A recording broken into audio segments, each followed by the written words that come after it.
بسم اللہ الرحمن الرحیم۔ کلاس 9 بیٹا ہم پڑھ رہے تھے سبق ہجرت نبوی۔ آج اس کا ہم ایک سوال تیار کرنے کی کوشش کریں گے جسے کہتے ہیں اقتباس کی تشریح۔ یہ سوال آتا ہے کہ آپ کو 2 پیراگرافز دیے ہوتے ہیں جن کو کہتے ہیں کہ یہ کچھ اس طرح آپ کو سوال ہوتا ہے کہ اقتباس کی تشریح کریں، نیز سبق کا عنوان، مصنف کا نام اور خط کشیدہ الفاظ کے معانی لکھیں۔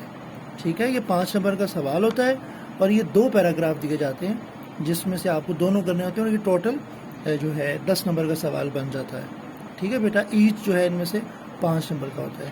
یہ اس طرح ہوتا ہے کہ آپ نے اس طرح کالم بنانا ہے، سبق کا عنوان، مصنف کا نام، انہوں نے پوچھا ہے 0.5 اور 0.5، یہ اس طرح مارکس اسکیم ہوگی، 1 نمبر کے یہ ہو جائیں گے۔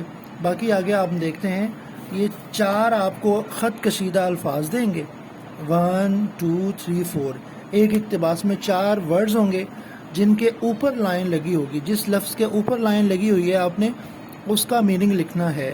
اس طرح یہ 4 الفاظ ہوں گے 0.5 تو یہ 4 الفاظ 2 نمبر ان کے ہو جائیں گے، 2 اور 1 3، اور 2 نمبر کی تشریح ہے۔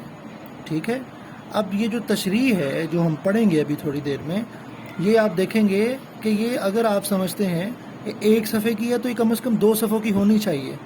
ٹھیک ہے، اب ہم شروع کرتے ہیں، آغاز کرتے ہیں، لیکن اس سے پہلے ایک بات یہ ہے کہ یہ جو تشریح ہے، ابھی آپ دیکھیں گے کہ یہ جو پیراگراف ہم پڑھیں گے یہ تو 2 سے 3 لائنوں کا ہے، لیکن اس کی جو تشریح ہے وہ کم از کم 2 صفحوں کی ہے۔ تو 3 لائنوں کی تشریح 2 صفحوں تک ہم کیسے لے کے جائیں گے، یہ ہم پڑھتے رہیں گے تو ہم یہ مزید سمجھ آئے گی، لیکن یہ یاد رکھیے کہ یہ آپ نے ایسے ہی سمجھنا ہے کہ جیسے ایک لفظ ہوتا ہے عنوان، آپ اس پہ ایسے لکھتے ہیں، مضمون لکھتے ہیں، اسی طرح جو تشریح ہے وہ آپ سمجھ لیجئے کہ آپ نے مضمون ہی لکھنا ہے، کہ 3 لائنوں پر مضمون لکھنا ہے۔ ٹھیک ہے، آغاز کرتے ہیں۔ اقتباس نمبر 1۔ اس بنا پر جناب امیر حضرت علی کو بلا کر فرمایا، مجھ کو ہجرت کا حکم ہو چکا ہے، میں آج مدینے روانہ ہو جاؤں گا، تم میرے پلنگ پر میری چادر اوڑھ کر سو رہو، صبح سب کی امانتیں جا کر واپس دے آنا۔ یہ سخت خطرے کا موقع تھا، جناب امیر کو معلوم ہو چکا تھا کہ قریش آپ کے قتل کا ارادہ کر چکے ہیں، اور آج رسول اللہ صلی اللہ علیہ وآلہ وسلم کا بستر خواب قتل گاہ کی زمین ہے، لیکن فاتح خیبر کے لیے قتل گاہ فرش گل تھا۔ ٹھیک ہے، ابھی یہ 4 الفاظ ہیں تو یہ یاد رکھیے، ان کے 2 مارکس ہیں۔ ٹھیک ہے، 1 مارکس جو ہے وہ سبق کا عنوان اور مصنف کا نام 3 نمبر ہو گئے، اور 2 نمبر کی تشریح ہے، اور اسی طرح کالم بنا کے آپ نے ان الفاظ کے معنی لکھنے ہیں۔ جی، سبق کا عنوان ہے ہجرت نبوی، مصنف کا نام ہے مولانا شبلی نعمانی، اور جو خط کشیدہ الفاظ کے معنی ہیں کہ جن کے اوپر لائن لگی ہوئی تھی، کھینچی ہوئی تھی، ان کے انہوں نے معنی لکھے ہیں کہ قتل گاہ، قتل کرنے کی جگہ، مقتل کہ جہاں انسان قتل ہو جائے، ہجرت نقل مکانی کرنا، وطن چھوڑنا یعنی مائگریٹ کرنا، فرش گل پھولوں کا فرش، فاتح خیبر خیبر فتح کرنے والا کہ جو یہودیوں کے ساتھ ایک غزوہ ہوا تھا، خیبر فتح کا حضرت علی کا لقب ہے۔ اب آتے ہیں اس کی تشریح کی طرف۔ تشریح میں آپ دیکھیں گے کہ یہ جو 3 لائنیں دی گئی ہیں، انہی کو بطور عنوان سمجھتے ہوئے اس نے مضمون لکھ دینا ہے، وہی واقعات ڈسکس کرے گا جو ان 3 لائنوں میں ڈسکس کیے گئے ہیں، نہ کہ پورے سبق کو ڈسکرائب کرنا ہے۔ جہاں پورے سبق کی طرف بات نکل جائے گی وہ خلاصہ ہوگا جو ہم نے لاسٹ لیکچر میں پڑھا تھا۔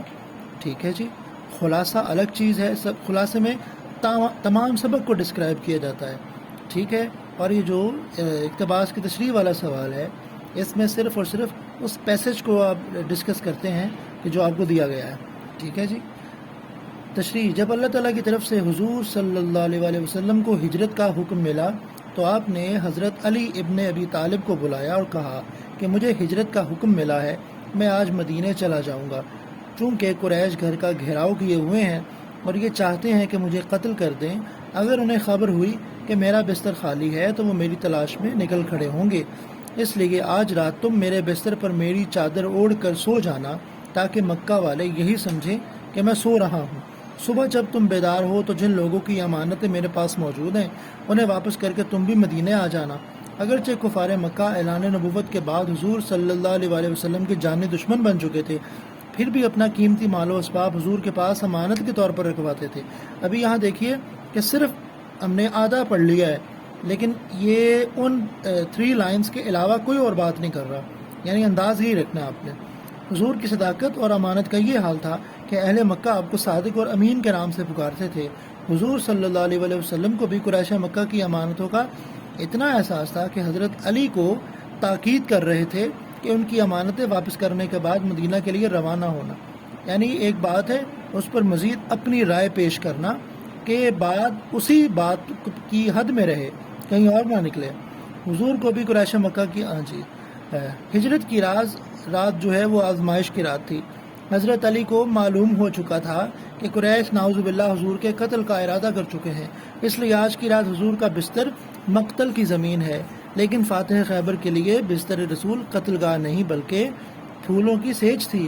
اور اس کی وجہ یہ تھی کہ حضرت علی کا یقین تھا کہ اطاعت رسول میں اگر جان چلی بھی جائے تو حیات جاودہ حاصل ہو جانی ہے، کہ ان کا ایمان تھا کہ اگر نبی پاک کے فرمان کی تعمیل میں اگر میں مر بھی جاتا ہوں تو میں ہمیشہ کی زندگی حاصل کر لوں گا۔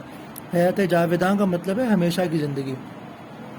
ویسے بھی زندگی تو اللہ کی امانت ہوتی ہے، اور اللہ فرماتا ہے کہ ہم نے اہل ایمان سے جنت کے بدلے ان کی جان، مال اور اولاد کو خرید لیا ہے۔ ٹھیک ہے بیٹا، تو یہ یاد رکھیے کہ آپ نے جو گیون پیسج ہے صرف اسی تک محدود رہنا ہے۔ ٹھیک ہے، آپ اس پہ ایک تبصرہ کر سکتے ہیں، سجیشنز دے سکتے ہیں اپنی، کہ آپ اسے اچھا ڈسکرائب کریں، لیکن بچے جو غلطی کرتے ہیں وہ یہ کہ وہ خلاصے کی جو چیزیں ہیں وہ بھی اسی اقتباس کی تشریح میں لے آتے ہیں۔ اقتباس خلاصہ ہم نے پڑھا تھا، اس میں سارے سبق پہ بات ہوئی تھی، ہاں جی، جتنے واقعات ہوئے، لیکن ہم نے یہ دیکھا کہ جو ہمیں گیون پیسج تھا، پیسج نمبر 1، اس سے باہر تشریح میں ایک لفظ بھی نہیں آیا۔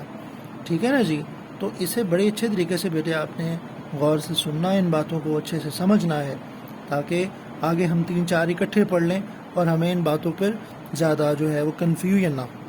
ٹھیک ہے جی، انشاءاللہ مزید دیکھیں گے۔ اللہ حافظ۔